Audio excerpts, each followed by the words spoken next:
You so much आप सभी यहाँ पधारे हमारी मेहनत को देखने के लिए, इसे सराहने के लिए, और थैंक यू सो मच। जी बिल्कुल, आपने पूछा मेरा एक्सपीरियंस, तो मैं 19 साल की उम्र से इस फील्ड में आ गया था। मुझे 20 साल का थिएटर का तजुर्बा है। मैं नादिरा जहीर बबर जी के साथ जुड़ा हुआ हूँ, एकजुट थिएटर ग्रुप के साथ 2003 से। इसके अलावा और भी 2-3 ग्रुप्स के साथ जुड़ा हुआ हूँ मैं। बीच में मैं दुबई रहा, एक बॉलीवुड डांस ड्रामा था जाने जिगर, आपने सुना होगा, विस्क्राफ्ट का था, उसमें मैंने ऑलमोस्ट सारे रोल निभाए। और इसके अलावा मुझे मारवा स्टूडियो है फिल्म सिटी नोएडा में, वहाँ पर मुझे जो 3 महीने का कोर्स होता है, वहाँ पर मुझे अपना जो भी मैंने सीखा था वॉइसिंग से या अपने थिएटर से, वो सब मुझे शेयर करने का मौका मिला। तो 3 महीने का कोर्स मैं ही संभाल रहा था। वहाँ पे जो भी हमारे युवा कलाकार आते हैं, उनकी स्पीच पे काम करना या उनमें जो भी थोड़ी बहुत जो रवा करते हैं हम अपने इस हुनर को।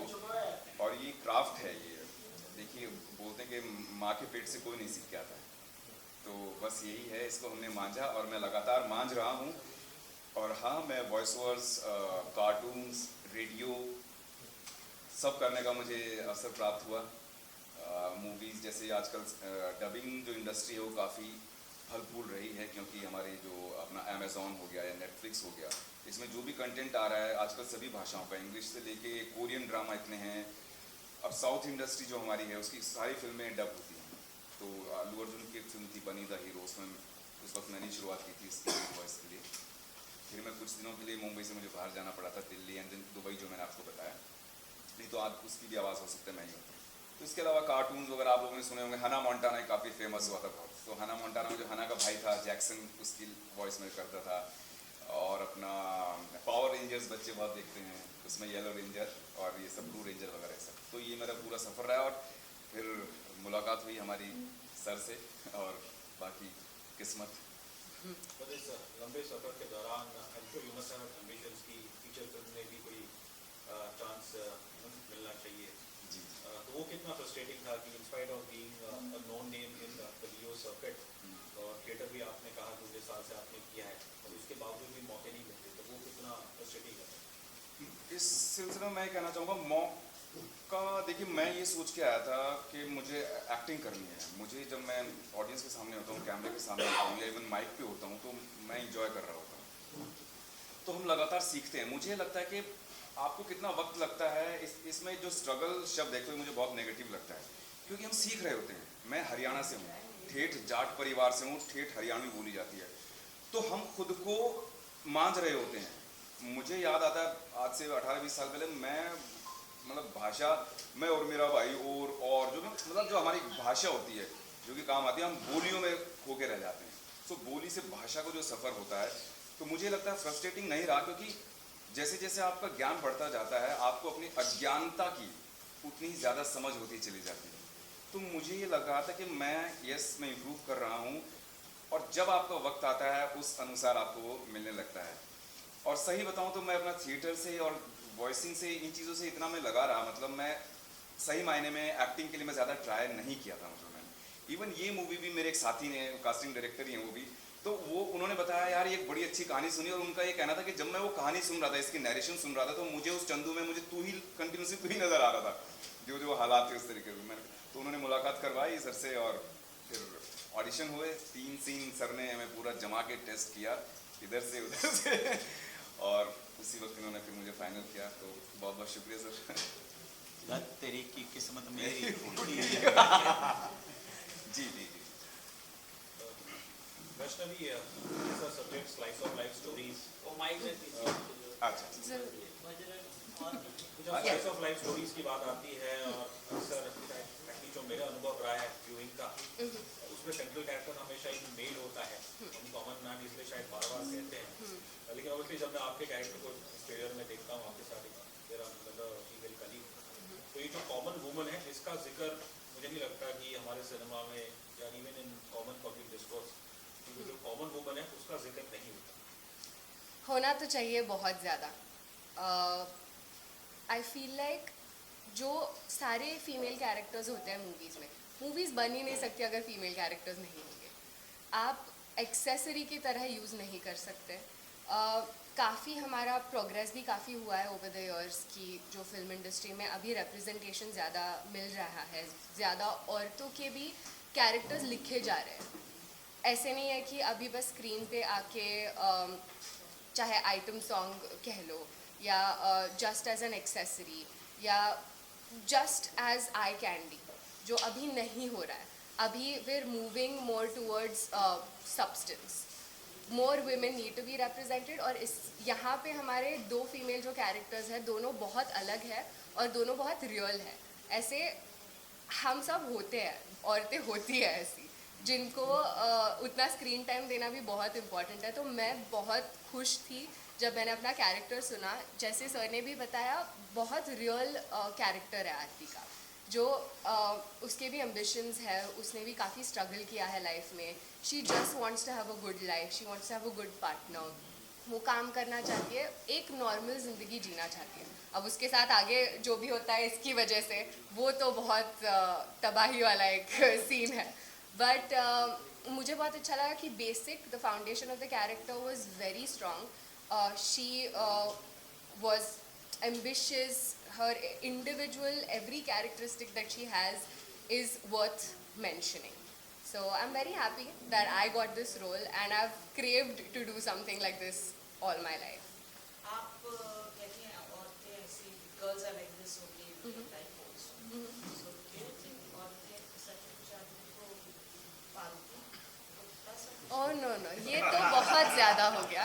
तो मैं वही बोल रही हूँ कि जो उस पॉइंट पे जो आरती पहुँची है वो काफ़ी स्ट्रगल के बाद पहुँची, क्योंकि ये फ्रस्ट्रेट किए जा रहा है स्टोरी में। मैं बस बता रही हूँ कि जो बेसिक उसकी फाउंडेशन है, जैसे वो अपनी लाइफ जीना चाहती है, वो इंडिपेंडेंट होना चाहती है, हर औरत वही चाहती है। तो ऑफ कोर्स ये मूवी का कैरेक्टर है तो थोड़ी बहुत तो नोक झोंक और थोड़ा एग्जैजुरेशन तो है ही, पर that was for comical purposes, but character काफ़ी डीप है उससे ज़्यादा। यहाँ पर जो सारे पुरुष हैं डाइस पे, केवल आप ही एक महिला हैं। तो मैं पुरुषों से पूछना चाहूँगी कितना ताल्लुक रखते हैं आप इस डायलॉग से, किस क्या क्वेश्चन था? कि आप कितना ताल्लुक रखते हैं, खासकर आप नहीं बता सकते। जी जी, मैंने तो आपको तब से जाना। हाँ। तो कितना ताल्लुक रखते हैं आप इस डायलॉग से? किस डायलॉग से? हाँ, पालने वाले जी, जी, जी, पालने वाले बिल्कुल, डायलॉग्स। आप बहुत गहरा ताल्लुक है, बहुत गहरा, बहुत शानदार उत्तर देने वाले हैं। हाँ, मुझे बता। माँ जो होती है वो बच्चे को जन्म देती है, उसे पालती है, ये कटु सत्य है। और दूसरा हिस्सा, जब हम विवाह करते हैं तो पत्नी भी हमारी पालनहारा होती है, हमें पालती है, हमारे जज्बातों को पालती है, हमें मोहब्बत से पालती है, हमारे खाने से पालती है, हमारे इमोशंस को पालती है, हमारे दुख, हमारे सुख, इन तमाम चीज़ों को पालती है। इस संवाद का मतलब कॉमेडी में दूसरा अर्थ हो सकता है, पर वास्तविक जीवन में तो मैं उसे एक्सेप्ट करता हूँ कि अर्धांगिनी यानी आधा शरीर है, तो है। Thank you sir, thank you for saying. In fact in my defence मैं ये ज़रूर कहना चाहूँगा कि अब मैं लाइव एग्जाम्पल हूँ। ये मेरी पत्नी यहाँ बैठी है, ये इन्होंने लिटरली हमको पाला है और अभी भी सुबह निकलते हुए ये रुमाल रखा, खाना लिया, ये किया, वो तो लिटरली पाल ही रही है। And again one more thing, मेरे डिफेंस में ये कहना चाहूँगा कि हमको जितने लोग जानते हैं वो परेशान हैं हमसे, यार तुम्हारी हर कहानी की प्रोटैगनिस्ट फीमेल क्यों होती है? तो ये एकमात्र कहानी मेरे पास उस समय थी जिसकी की प्रोटैगनिस्ट फीमेल नहीं थी। तो वो भले आप चांदनी वार की बात करें या आगे आने वाली जो मेरी अगली फिल्म जो है वो भी प्रोटैगनिस्ट जो है फीमेल ही है। सो डोंट वरी, मैं इत्तेफाक रखता हूँ, मैं इन लोग से ज़्यादा फेमिनिस्ट तो मैं हूँ।